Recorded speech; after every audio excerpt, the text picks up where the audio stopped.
Hello everyone, and welcome to my review of The Crimson Horror by Gatiss. So this story didn't exactly have great publicity, if you like. Considering it was a good episode, in my opinion, it seemed to have very, I don't know, the pre-reviews were very about it. Some of these, like the clips, weren't the best clips to choose, I have to admit. I mean, they give nothing away, which is one of my problems with some of the clips from Doctor Who recently. They give nothing away, so there's no point in really watching them. I'm not looking for spoilers as such, I'm actually looking for something to give me an idea of what the episode is like. Sadly, the episode has done a very bad job of doing that. Some clips, particularly Nabel St. John, have been great. Others, like for Hyde, there's the ghost time thing. What was all that about?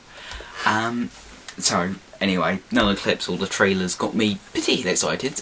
The two clips, but like the Next Time and the BBC America, or NAF, and again, it's a bit of a habit of this. And the next time for Nightmare in Silver looks brilliant though. It could be it's completely different to how it looks, but oh well. So anyway, I thought this episode was fantastically written, fantastically written by Gatiss. Start again. Brilliantly directed by Saul Metzstein. I think that's how you pronounce his name. Sorry if I pronounced it wrong. He's a brilliant director. He worked on The Snowman, The Dinosaur, The Spaceship, and A Town Called Mercy in that brilliant direction. And this episode was no exception. I wouldn't say this episode was perfect. There were little things I didn't like about it, mainly due to Mr. Sweet, which I'll talk about later. But I thought it was a very menacing episode, a very creative episode as well. It wasn't as Dr. Light as people said it was, but it was, in a way, a good Dr. Light story. It was a bit more Clara-Light for me.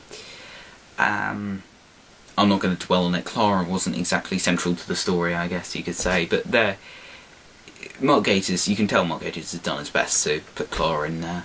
It's just a bit more not focused on her, so, oh well. Another person I was surprised at, for a good performance, was Diana Rigg. In the next lines and everything, she seemed really, really hammy and stuff. And some of her dialogue, if you take away some of the serious notes she put in there, ugh. But when I watched the episode, I realised she's actually a good villain. Very good.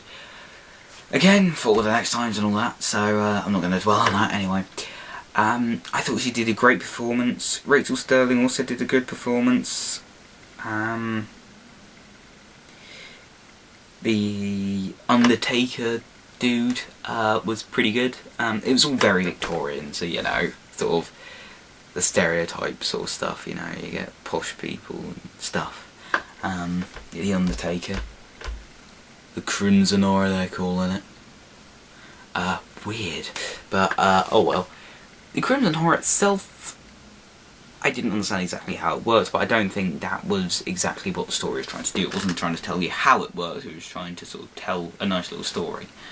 It's an interesting idea that it's actually a primeval thing and that Vastra recognised it. That was a really nice touch. So, in a way, there are no aliens in this story. And then you've got Strax, which kind of, and the Doctor, so that kind of ruins it, but never mind. Or maybe even Clara, who knows? Who knows? Another person I found very interesting was Jenny. She hasn't been given much, to be perfectly honest, in her previous two performances, you know. Hasn't really been able to do much. Neither has Vastra, but you know, there's only so much you can do with Vastra. I think you've got all you need. But Jenny was a really good character in my opinion. Definitely impressed. Pretty awesome. You know, being living smeg out of supermodels, or whatever they were called. That was pretty awesome. Wish it could have been longer, a bit like Irene Adler in Scandal Belgravia in Sherlock. Something like that would have been more awesome. But it's Doctor Who, so I'm not going to dwell on that. That's just BBC's fault. yeah, Matt Smith did a very good performance, and it was interesting to see him getting tricked and stuff. And it was nice to, yeah, it was nice to see Vastra and Clara. There wasn't much with Clara. I was happy as it was, because, you know, I thought it was going to be even less with them, so I was quite happy. The story, for the most part, was a sort of Sherlock Holmesy story. Had many of the elements, like Jenny serves as the Watson going in to investigate this. A bit, yeah, because Watson goes in to investigate stuff, doesn't he? So that was really good. I didn't understand the speakerphones. I think it was to make it look like this was a busy factory. I think it was.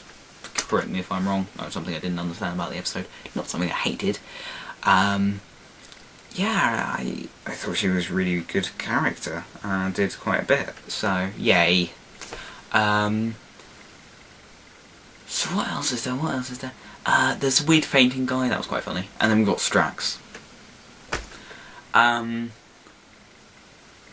I love Strax. Not in that way. I mean, like, as a character, I just think he's so cool. He's really, really funny.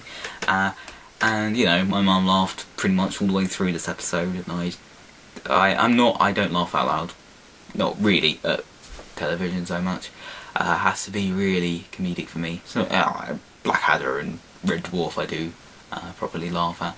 But Doctor Who, the odd joke I do. It has to be something that's really funny, but it did make me smile quite a lot, so I did think it was an entertaining episode. Thomas, didn't understand that. What else? Yeah, the Doctor does a lot of kissing. Puts it to the extreme a bit. Yeah, Strax is just hilarious. I really like Strax. I know some Sontaran fans are going to be really smegged off at that. Normally I would be, but, you know, I just think he's such a really funny character, and the way that he is a Sontaran at the end of the day, but he's a little bit, how should we put this, special, to say the least. So, I do like Strax. I do think Dan Starkey does a fantastic job of that. The visual effects in this episode and the sets were fantastic. This episode was quite scary. One thing that didn't clear up was, of course, the mannequin things, or whatever. Because I cleared up Clara and the Doctor, but what about the others? I didn't understand what fault had been going on with some of the others, but, you know, let's enjoy episode 4. I'm nitpicking now, aren't I? I don't want to be nitpicking. This was a really funny episode. There were a lot of, like, hilarious twists that I was a bit like, oh, that's probably not going to happen, is it? It did. Mrs. Gillyflower actually fell off the staircase and died. Yes. Finally in Doctor Who we get something like that. And then, and Doctor's like, yeah, keep it out of harm's way. Then Ada comes.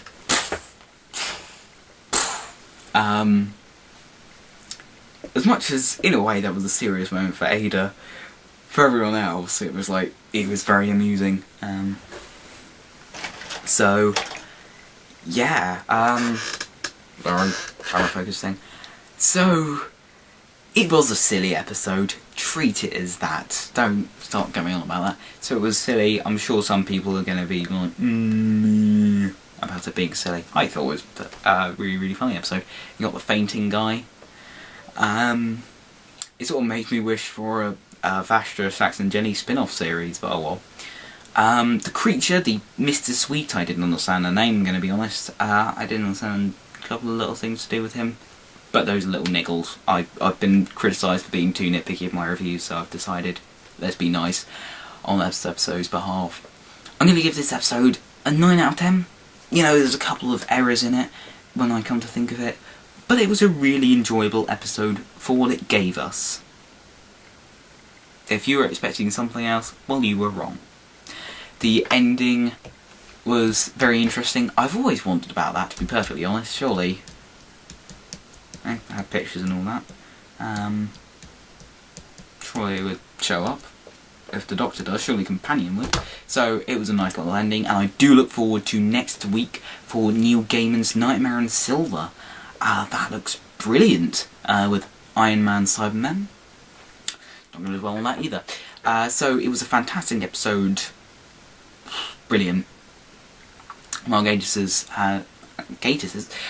has created another fantastic episode. So, yeah, 9 out of 10. And I do look forward to next week for Cybermen. And I'll TNG for some reason.